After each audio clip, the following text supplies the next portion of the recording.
오늘 말씀에 예수님께서 나면서 맹인된 사람에게 자기의 시선을 두고 계시는 장면을 보여주고 있습니다. 1절 말씀 한번 보십시오. 예수께서 길을 가실 때에 날 때부터 맹인된 사람을 보신지라. 주님이 날 때부터 맹인된 사람에게 자기의 시선을 집중하신 것은 그 사람에게 관심이 있기 때문입니다. 그 사람을 사랑하고 소중하게 여기시기 때문에 그렇습니다. 주님의 시선은 연약하고 병들고 가난하고 고통 속에 있는 사람에게 있습니다. 그래서 주님은 항상 외치십니다. 가난한 자들은 다 내게 오라. 아픈 자들아 다 내게 오라. 죄인들아 다 내게로 오라. 내가 너희를 영화롭게 해주겠다 라고 말씀하시죠. 주님의 시선은 우리에게도 항상 머물러 있습니다. 왜냐하면 우리는 주님을 찾고 있는 자들이고 우리는 주님을 사랑하는 자들입니다. 세상에서 강한 것 같지만 약한 자들이고 성공한 것 같지만 여전히 우리는 실패의 늪 속에 살아가고 있는 자들입니다. 그래서 주님께서 그 시선을 우리에게 뗄 수가 없는 것이죠. 우리는 주님이 나를 향하여 바라보시고 그의 시선을 고정하고 있다는 것에 대해서 늘 믿고 그것을 생각해야 합니다. 나를 버리지 아니하시는 하나님, 나를 사랑하셔서 늘 지켜보시는 하나님, 그 분을 여러분들이 믿어야 하는 것입니다. 주님의 시선이 머물러 있는 곳에 제자들도 머물러 있었습니다. 당연한 거죠.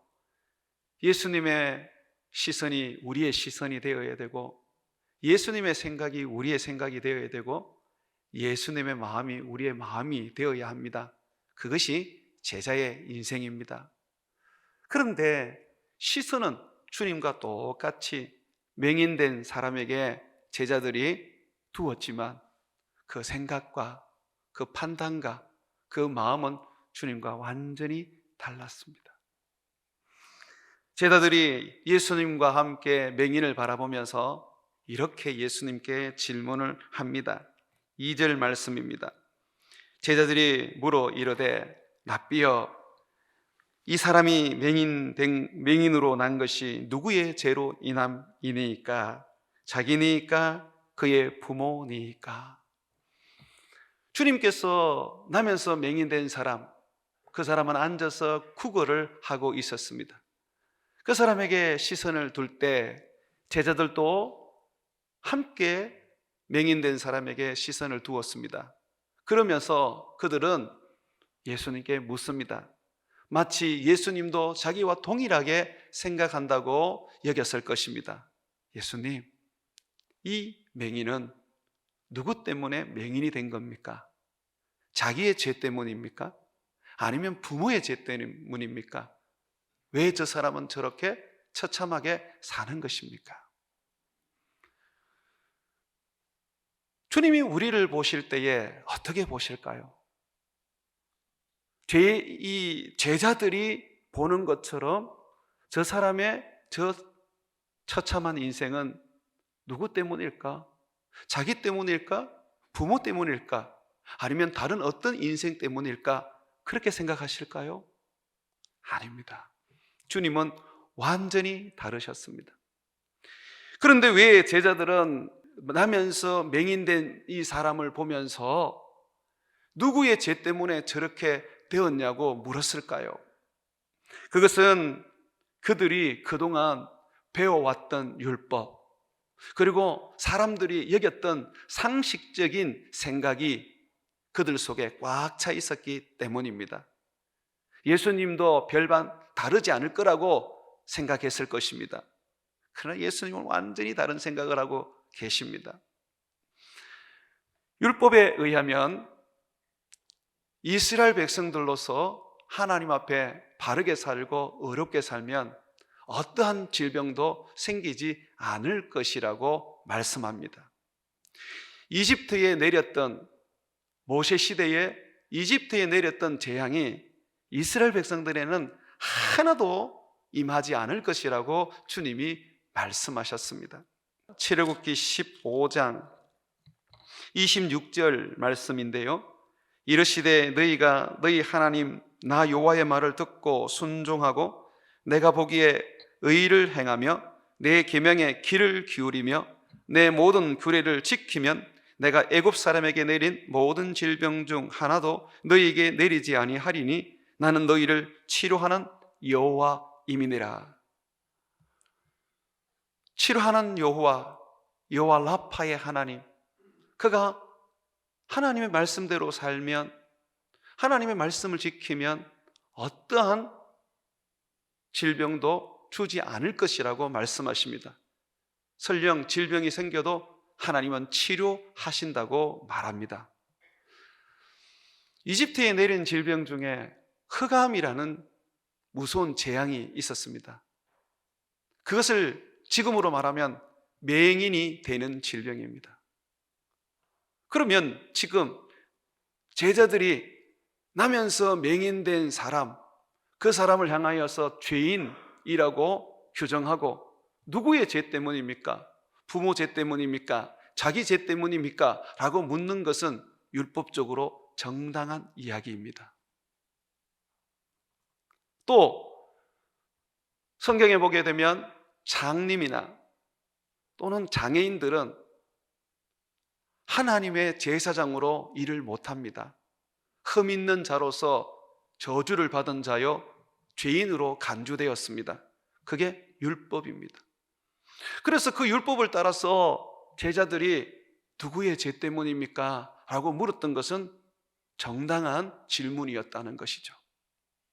예수님도 사역하실 때에 병든 사람을 고치면서 이 병이 사람들의 죄로 인하여 생긴 것이라는 이야기를 간혹 해주셨습니다.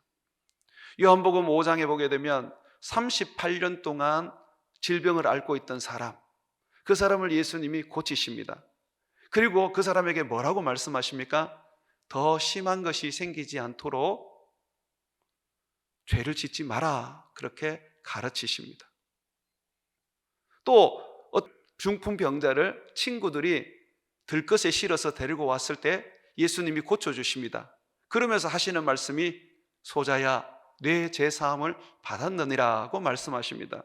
분명히 죄 때문에 병이 생기는 경우도 있습니다. 그러면 이 제자들이 지금 나면서 맹인된 사람이 누구 죄 때문이냐고 묻는 것은 정당한 질문이란 말이죠. 근데 예수님은 전혀 다른 대답을 해 주십니다. 다시 한번 성경을 보시기를 바랍니다. 요한복음 9장 3절 말씀입니다. 예수께서 대답하시되 이 사람이나 그 부모의 죄로 인한 것이 아니라 그에게서 하나님이 하시는 일을 나타내고자 하심이라. 이 사람의 죄의 탓도 아니고 부모의 죄의 탓도 아니다. 어느 누구의 탓도 아니다. 이 사람을 통하여 하나님이 하시는 일을 드러내시기 위하여 맹인이 되었다라고 말합니다. 이것을 좀 더 적나라하게 말하면 이렇게 말씀하셔요. 이 사람의 탓도 아니고 부모의 탓도 아니고 하나님 때문이다, 이렇게 말하고 있습니다. 정말 하나님 때문입니까? 성경은 아니라고 말합니다. 성경은 분명히 죄 때문이라고 말합니다. 죽음이 왜 이 세상에 들어왔습니까? 죄 때문이죠. 왜 병들고 고통받고 외로움을 가지고 슬픔을 가져야 합니까? 죄 때문이잖아요. 제자들이 묻는 질문처럼 정말 죄 때문이지 않습니까? 율법이 아니라도 신학적인 담론을 가지고 우리가 토론을 해도 죄 때문이라는 결론을 가지게 됩니다. 저는 신학을 하면서 왜 인간이 고통받고 이 저주 속에서 살아가고 죽느냐? 그 이유를 죄로 배웠습니다. 그게 신학입니다. 그런데 오늘 예수님께서 율법이 말하는 죄, 신학이 말하는 이 죄 때문에 나면서 맹인이 된 것이 아니라고 말씀하십니다. 때로는 예수님께서 분명히 죄 때문에 병들었다고 말씀을 해주시는데도 불구하고 예수님은 오늘 제자들에게 분명히 말씀하십니다. 이 사람의 죄도, 부모의 죄도 어느 누구의 죄로 인한 것이 아니다 라고 말씀하십니다. 그러면서 하시는 말씀이 하나님이 그 하시는 일을 나타내려고, 하나님이 이 사람을 축복하고 이 사람을 고치시고 하나님이 이 사람에게 미래를 주시려고 맹인이 된 것이라고 말씀하고 있습니다. 이 말씀에는 굉장한 의미가 담겨져 있습니다. 하나님이 이 사람을 맹인으로 만든 게 아닙니다. 근본적인 원인은 분명히 죄로 인한 저주가 맞습니다. 인류에 덮쳐온 죄, 그것이 근본적인 원인입니다. 그런데 주님은 제자들이 핑계를 대면서 남 탓하기를 원치 않으셨습니다. 주님은 누구의 죄로 인하여 된 것이 아니라 하나님께서 이 사람을 축복하시기 위하여, 이 사람을 고쳐서 하나님이 영광을 받기 위하여 그렇게 맹인이 된 것이라고 가르치셨습니다. 사랑하는 여러분, 우리 주님은 누구를 탓하면서 살아가는 인생을 우리가 살지 않기를 원합니다. 설령 부모 때문이라도, 설령 자식 때문이라도, 설령 동료 때문이라도 그들을 탓하기를 원치 않습니다. 그러면 어떻게 살아야 합니까? 주님은 미래를 바라보기를 원합니다. 지금은 맹인이지만 예수님이 고쳐주셔서 새로운 인생을 살고 하나님을 증거하고 하나님을 예배하는 하나님의 사람으로 살아가는 그 미래를 보기를 원하는 것입니다. 우리가 남 탓을 자꾸 이유는 자꾸 과거에 매여 있어서 그래요. 예전에 당신이 친구들한테 보증을 서지 않았다면 우리가 이렇게 어렵게 살 이유가 뭐가 있어? 네가 학교 다닐 때 공부라도 열심히 했으면 지금 네가 그렇게 어렵게 살 이유가 뭐가 있니? 늘 과거 이야기를 끄집어내어서 과거에 네가 그렇게 살았기 때문에 지금 네 인생이 힘들고 어려운 거라고 말합니다.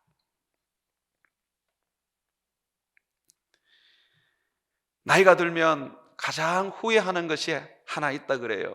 공통적인 건데 그게 뭐냐면 왜 내가 젊었을 때 열심히 공부하지 않았을까? 왜 내가 젊었을 때 열심히 일하지 않았을까 하는 거랍니다. 그런데 오늘 우리 주님께서 이렇게 말씀하십니다.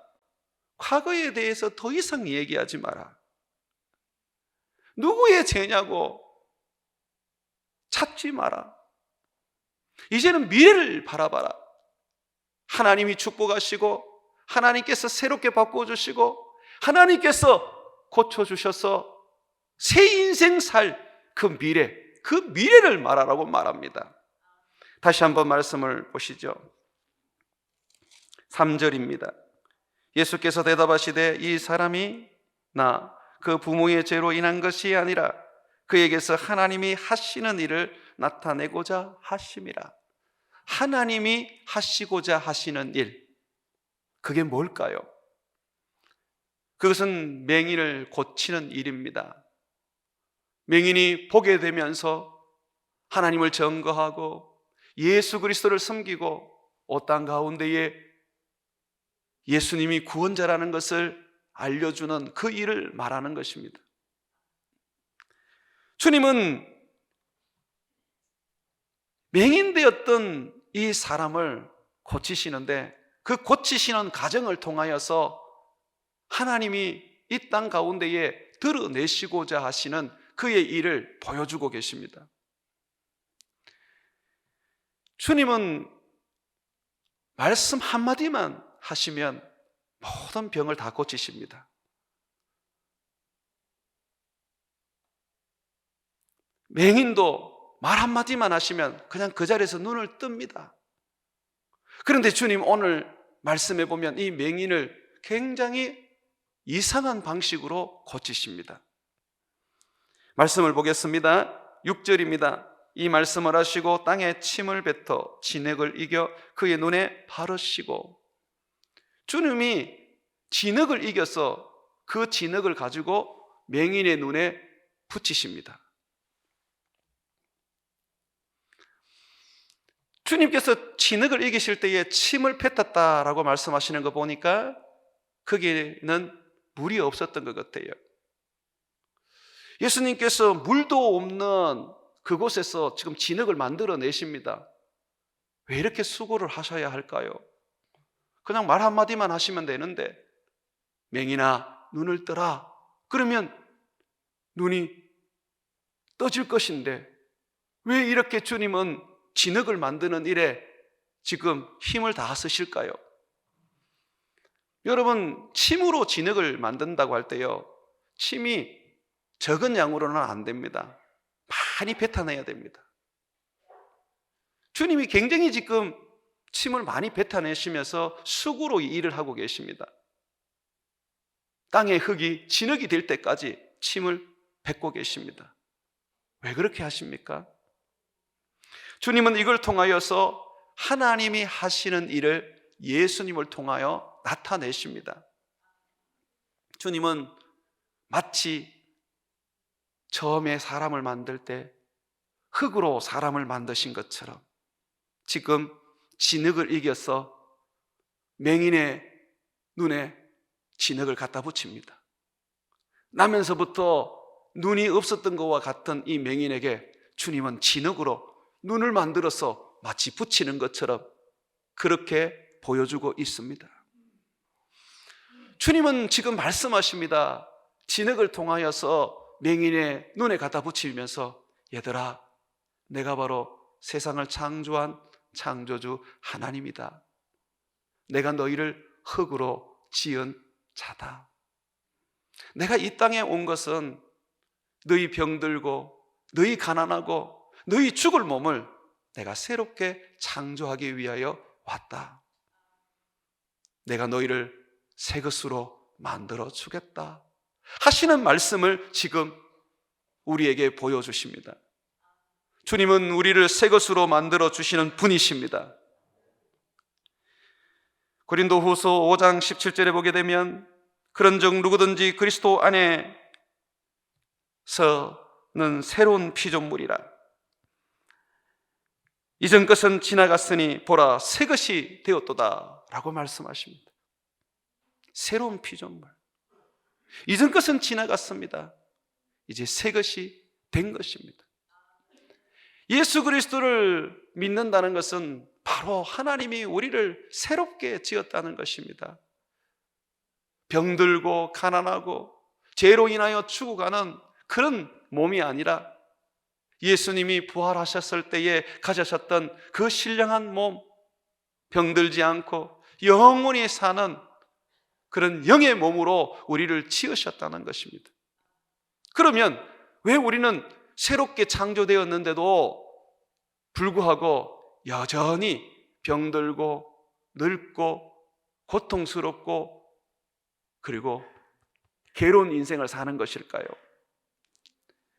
여러분에게 주신 새로운 몸은 그리스도 예수 안에 지금 감추어져 있습니다. 예수님이 다시 이 세상에 오실 때, 재림할 때에 그게 드러납니다. 예수를 믿을 때 여러분 눈에는 보이지 않습니다. 그러나 이미 여러분은 새 것으로 만들어졌습니다. 이 부분을 말씀을 통하여 한번 찾아보면 좋겠습니다. 골로새서 3장 1절을 한번 펴보십시오. 그러므로 너희가 그리스도와 함께 다시 살리심을 받았으면 위의 것을 찾으라. 거기는 그리스도께서 하나님 우편에 앉아 계시느니라. 위의 것을 생각하고 땅의 것을 생각하지 말라. 이는 너희가 죽었고 너희 생명이 그리스도와 함께 하나님 안에 어떻게 되었다고요? 감추어졌습니다. 자, 4절 보십시오. 이 생명이 그러면 언제 나타납니까? 같이 읽습니다. 우리 생명이신 그리스도께서 나타나실 그때에 너희도 그와 함께 영광 중에 나타나리라. 아멘. 하나님께는 시간적인 제약이 없습니다. 우리는 예수님을 믿는 순간에 나면서 맹인되었던 사람이 깨끗하게 새롭게 만들어진 것처럼 우리는 새로운 피조물로 만들어졌습니다. 다만 그것이 이 땅 가운데에서는 지금 감추어져 있습니다. 주님께서 재림하는 그날에 여러분에게 주셨던 그 새로운 몸이 드러날 것입니다. 우리는 그것을 부활이라고 부릅니다.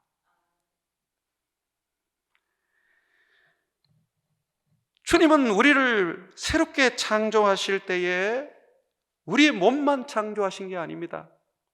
우리의 지식도 새롭게 하셨습니다. 그러다 보니까 우리는 하나님을 알게 되고 하나님의 뜻이 무엇인지 또한 알게 됩니다.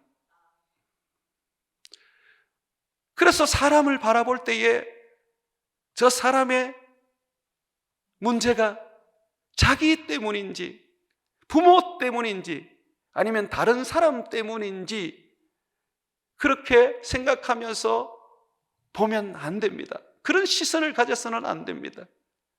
우리는 새롭게 창조된 지식을 가지고 있기 때문에 예수님이 오늘 말씀하시는 것처럼 저 사람은 지금은 병들어 있지만 지금은 가난하지만 지금은 실패했지만 하나님의 뜻을 위하여 하나님이 뭔가를 드러내시기 위하여 하나님이 축복하고 있는 사람이구나 하고 여겨야 된다는 것입니다.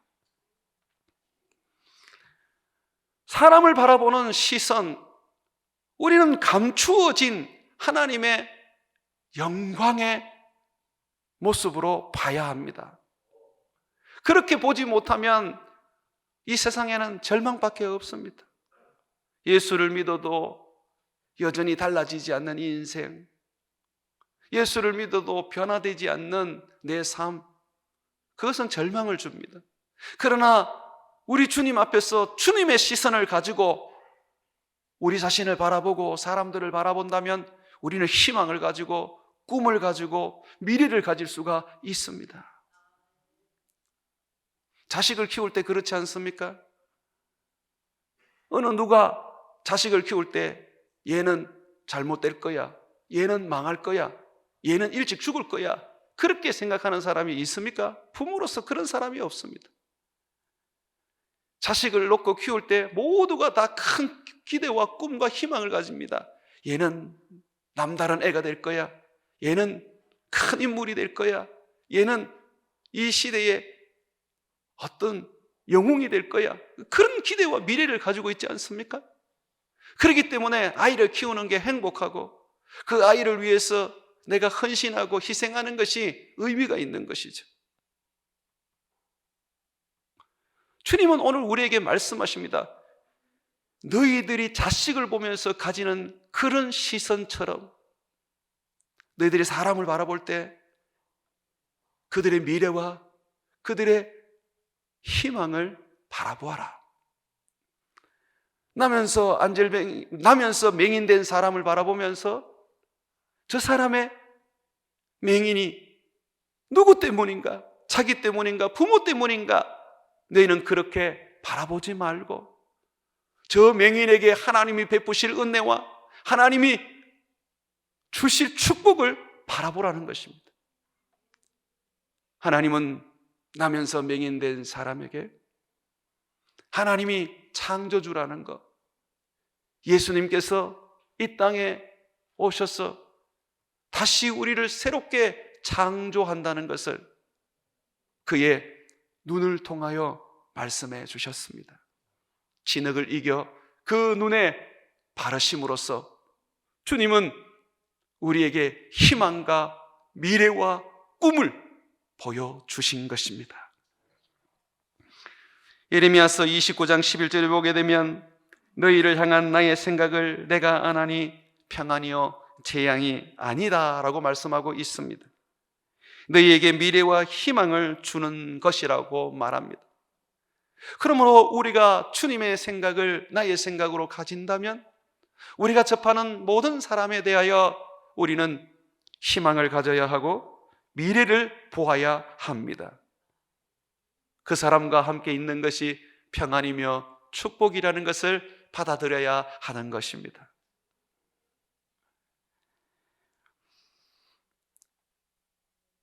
주님께서는 또한 두 번째로 맹인을 고치실 때에 진흙을 그 눈에 바르신 후에 실로암에 가서 씻으라고 말씀을 하셨습니다. 이 부분에도 굉장한 의미가 있겠지요. 그냥 진흙만 갖다 붙이면 눈이 툭 하고 떠져야 되지 않습니까? 진흙이 치료제라면 진흙을 붙이는 순간에 눈이 떠져야 되는 겁니다. 그런데 주님은 아직까지 그 눈을 떠주지 않습니다. 도리어 주님 뭐라고 말씀하십니까? 실로암에 가서 씻으라고 말합니다. 실로암은 예루살렘 성 안에 있는 못입니다. 이 물은 예루살렘 성 밖에 있는 산에서 내려오는 물을 담아놓은 못인데 인공적으로 만들어 놓았습니다. 히스기야 시대에 만든 겁니다. 저기 침공해 오게 되면 예루살렘을 다 에워싸게 되면 안에 있는 사람들은 물을 먹을 수 없기 때문에 결국은 나중에 다 목말라 죽게 됩니다.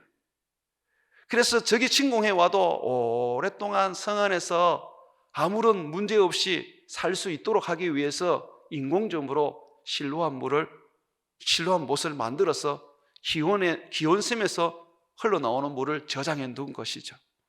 그래서 이 실로암 물은 하나의 생수를 의미합니다. 마르지 않는 생수를 말합니다. 그래서 초막절에 사람들이 모이면 마지막 제사로서 물 제사를 지냅니다. 물절기라고도 하고 물축제라고도 합니다. 실로암 못에 물을 퍼서 제단에 붓게 되는데 그것은 바로 광야에서 반석에서 솟아나온 그 생수와 같은 의미를 가집니다. 여러분, 반석에서 솟아나오는 이 생수는 무엇을 상징합니까? 예수 그리스도께서 주시는 생수, 곧 성령을 말합니다. 그래서 실로암 못을 보냄을 받았다라고 의미를 붙이는 것입니다. 성령은요, 아버지로부터 그리고 예수님으로부터 보냄을 받은 하나님이십니다. 주님은 창조주이십니다. 우리를 고치시는 분이십니다.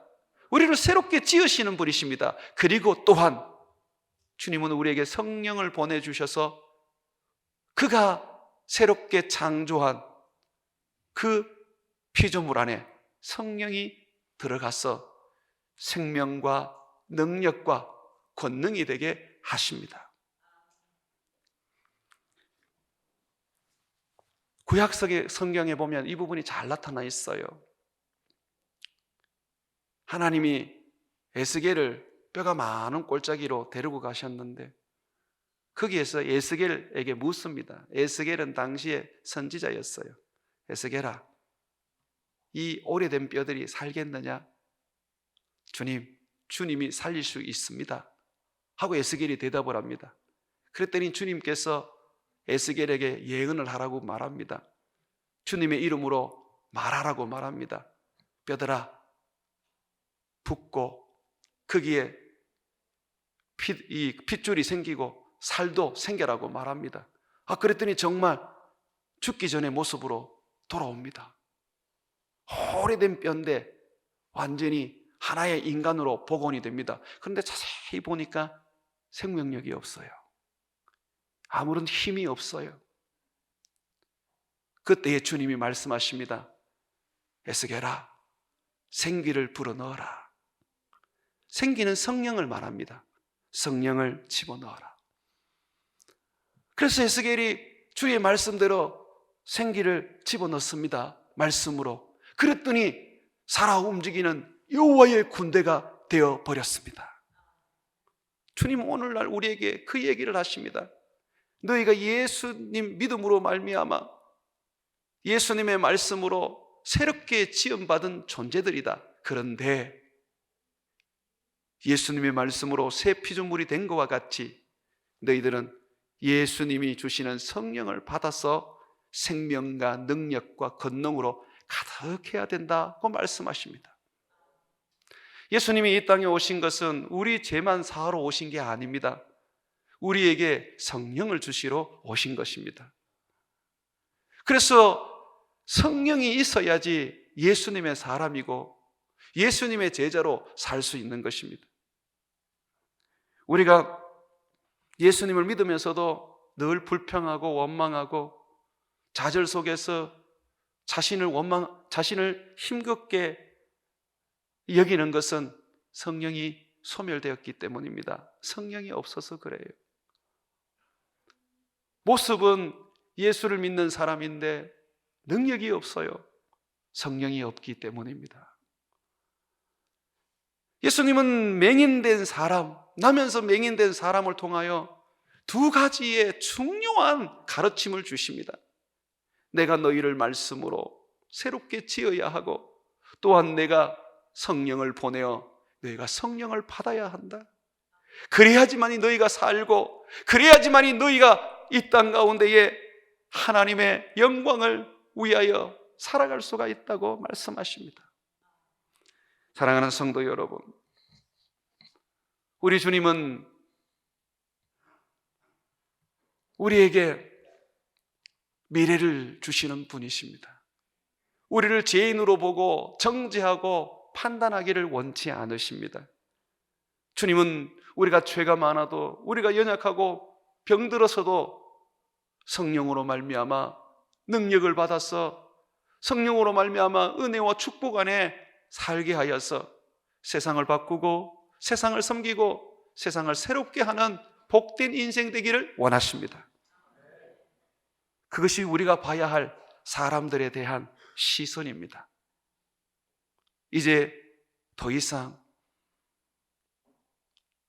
사람들을 정죄하거나 판단하거나 그 과거로부터 생각해서 그들을 향하여 함부로 여기지 마십시오.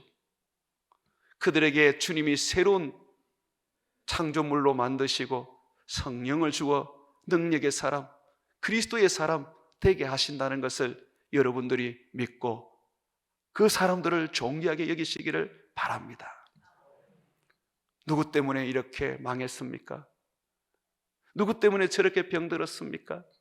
누구 때문에 저 사람은 저렇게 되었습니까? 라고 해서는 안 됩니다. 하나님이 저 사람을 축복하셔서 새롭게 만드시고 성령을 주신다면 그 사람은 세상을 변화시킬 사람, 세상을 살릴 사람, 세상을 복되게 하는 사람이 될 거라는 것을 여러분들이 그 시야에 두시기를 바랍니다. 사랑하는 여러분, 우리 주님이 맹인된 사람을 통하여 분명하게 하나님이 하실 일을 보여주셨습니다. 우리 주님은 우리를 새롭게 지으시고 새롭게 만드십니다. 그리고 거기에 성령을 두셔서 능히 새로운 인생을 살게 해주실 것이고 복된 삶을 살게 해주실 것이고 남을 도우며 축복하는 삶을 살게 해 주실 것입니다. 내가 하는 게 아니에요. 성령이 하는 것입니다. 내가 하는 게 아닙니다.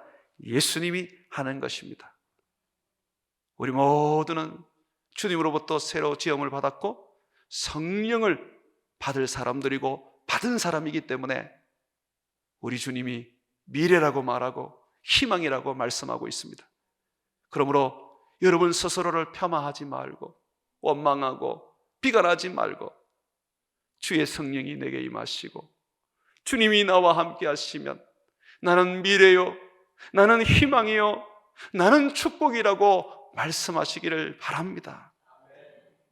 저를 따라서 한번 외쳐봅시다. 나는 미래입니다.